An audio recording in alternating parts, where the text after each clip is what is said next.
Check. Thank you, everyone. Before we start, we're going to give priority to the UK media, but everybody will get an opportunity to ask some questions.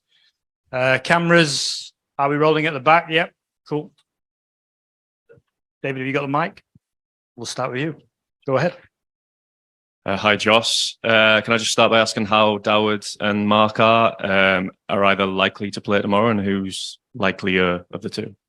Yeah, they're both improving. Of course, there's not too many days since not being fit enough for the semi-final, but again, we'll give them every chance possible.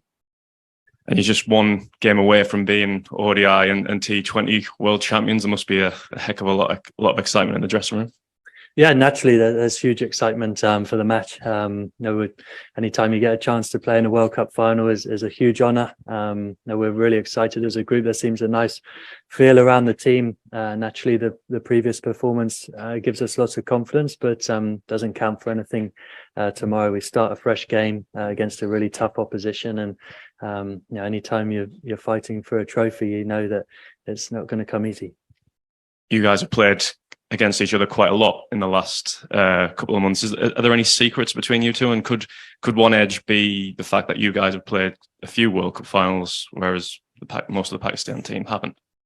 Yeah, we've played against them a lot recently, but of course in very different conditions. I think that's probably the main factor about, even though we've played each other, quite a few games here at Melbourne, it's going to be a different game to the series, obviously, in Pakistan. So that we know we're up against an excellent team. That's exactly what you expect in a World Cup final, and we'll focus on them a little bit and focus on us a lot and what we need to do to prepare well today to turn up tomorrow and give the best account of ourselves. We'll go Paul, Dean, Simon, and then Chris. Josh, at the start of the tournament, you said this is a new era, obviously, under yourself and Matthew. A lot of the players are pretty experienced now, a few in the 30s. How much longer do you think you can proceed as a group? Is it a new era, or is it coming towards the end, as it were, for yourselves as a group, and there might not be that many more chances for world tournaments? Yeah, I don't think there's any time there's loads of chances for world tournaments. They don't come around too often. As a group, a few of us are getting a little bit older, but I think in the professional age you can generally play a little bit longer than maybe if you look after yourself, and of course there's plenty to play for. So it's certainly a new era in terms of the coach, the captain. It's a different time as a group. Plenty of similar personnel, but playing across a different era. I think that's what I kind of meant, and I think that happens in terms of teams and team cycles, and you're never quite sure how long things are going to last for you as a player or as an era and as such, but certainly you don't come down these roads very often, and whether you're a youngster or whether you're into your 30s, of course the chances are going to be fewer and fewer when you're a bit older, but that just gives you that added determination and drive to try and make it happen. So it's still very much the beginning for this team. Yeah, I see that as that point. Hopefully I've got more time ahead of myself, and as a captain and with Matthew Mott, we can hopefully shape the next sort of, as I say, era of English white ball cricket. Of course, we're still reaping the rewards of Eoin Morgan's tenureship and the changes that have happened in white ball game in England, and that's clear to see in the strength and depth of the talent we now have in the white ball game in England. So we're very much riding the back of that wave, of course, but there's a bit of a new direction as well. Dean, go ahead. Yeah, Josh, have you given yourself a chance to think of what it might be actually like to lift a World Cup as captain? It doesn't happen very often in all sports, and they can be pretty special things for a country as well as supporters of a team.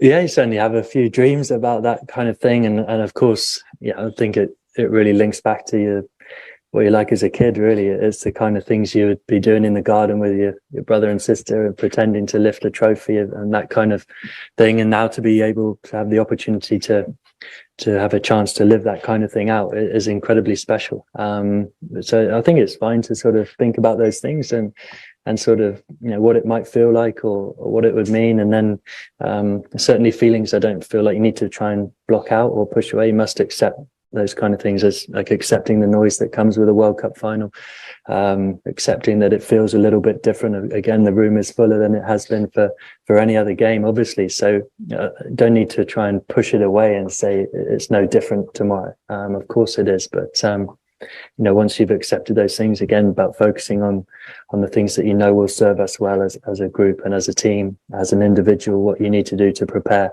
to play your best game of cricket tomorrow. And do you get at all kind of inspired or motivated? There's quite a few World Cups going on at the moment. I think the Women's Rugby Union are in a World Cup final in New Zealand. There's a Rugby League World Cup going on. There's a Football World Cup about to start in Qatar. Do you kind of think to yourself to think that maybe we could start something special and lead the way? Yeah, I certainly hope so. Sport is such a huge part of English culture, and getting behind teams in World Cups is certainly something I know happens a lot in England. And even though we're on the other side of the world, we can certainly feel that support. The images is sort of the Euros, obviously.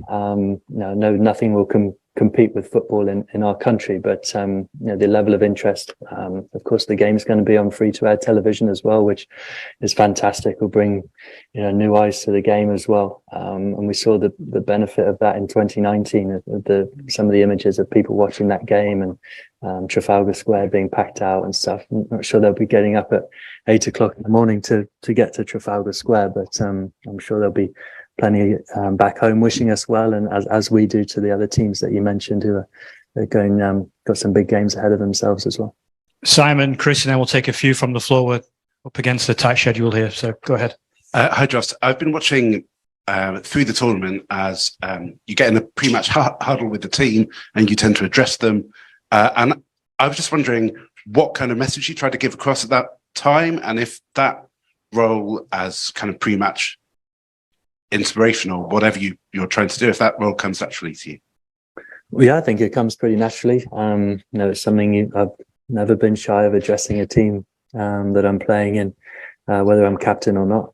So it's something that comes naturally, and the message changes. It depends on the feel around the group on that day, the situation ahead of us, or the situation that we've just gone through. So your messages change a little bit, but the consistent message is to always take the game on. I think that's something we pride ourselves on as a group.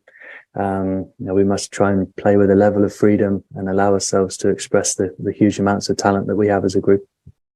Obviously, it's your first year as captain, your first tournament as captain.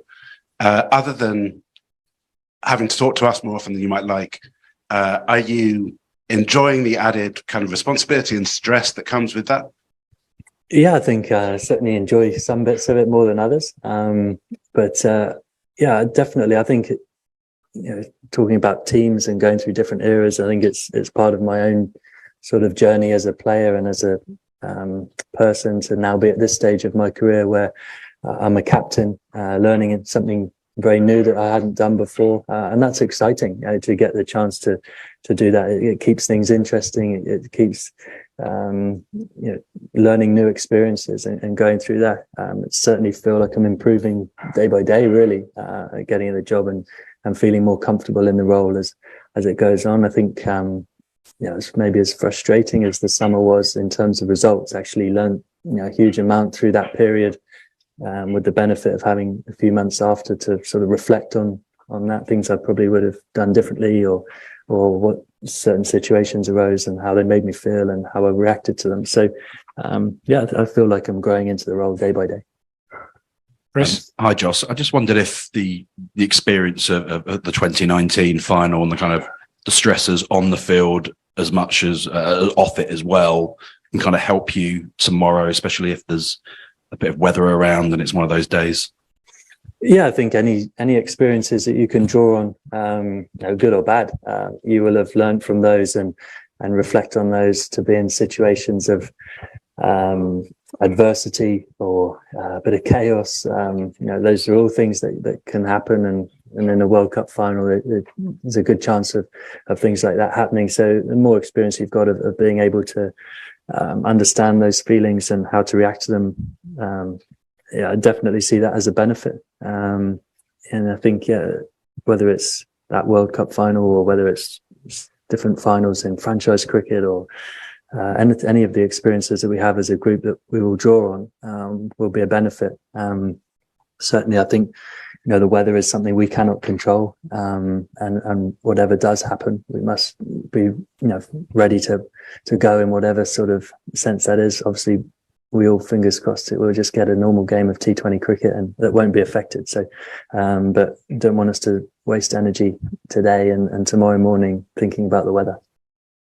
Apologies, we've only got time for two more. So the gentleman in the white cap, and then we'll finish with Mel, and then we're done. I'm sorry. Thank you. Josh, post 2019, we have seen 2015, we have seen a renaissance in English white ball cricket. Now we have, of course, Brendan is with you in red ball setup. Now we have a different white ball setup. So how important is that, having two setup for two forms of cricket? And do you see going forward more teams adapting to this trend of having two setups for white ball and red ball? Yeah, I certainly see that as a possibility. I think the nature of the schedule of English cricket makes it near enough impossible for one man or woman to do the whole job.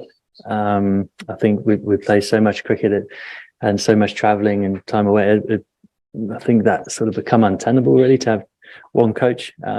So, yeah, it's certainly something I'm sure other teams may look at. It seems to be working well so far for English cricket, and hopefully that will obviously continue. I think even when sort of one person was in charge, you were sort of seeing them having to miss certain series, or one of the assistants taking over for a little bit. So certainly, in terms of the stability of the groups, I think is a real plus, that we know exactly who our coaching staff is, who our head coach is, and they have full ownership over that team. Probably getting in trouble, but I'm trying to help out the Pakistan media as well. So first of all, how do you rate the Pakistan pace attack and the form that they have been in their run into this final? And also, we're back at the site. I know you don't want to dwell on the weather, but this is where that game was against Ireland, and a similar forecast. Have you addressed the things that went wrong there in knowing that there could be a similar situation tomorrow?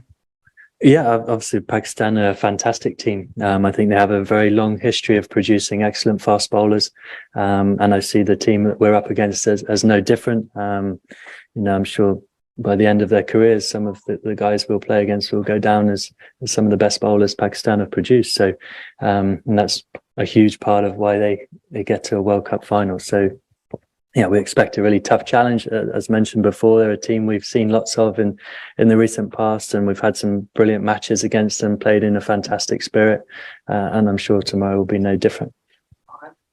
Yeah, and obviously the Ireland match is a big disappointment for us as a team throughout this tournament, but certainly feels a long time ago now, being able to sit in this position on the eve of the World Cup final. I think we will have learned quite a few lessons throughout that game and actually the lead up into the game. I think the weather around Melbourne sort of was dominating the whole tournament at that stage, and was sort of definitely a distraction at times. But certainly the game we got into against them, we know that the areas we were short, that definitely hurt us, and I think we've seen a reaction to that game in the rest of the cricket we've played so far.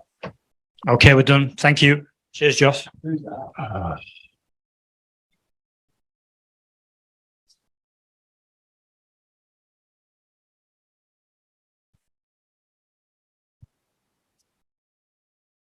There was something about a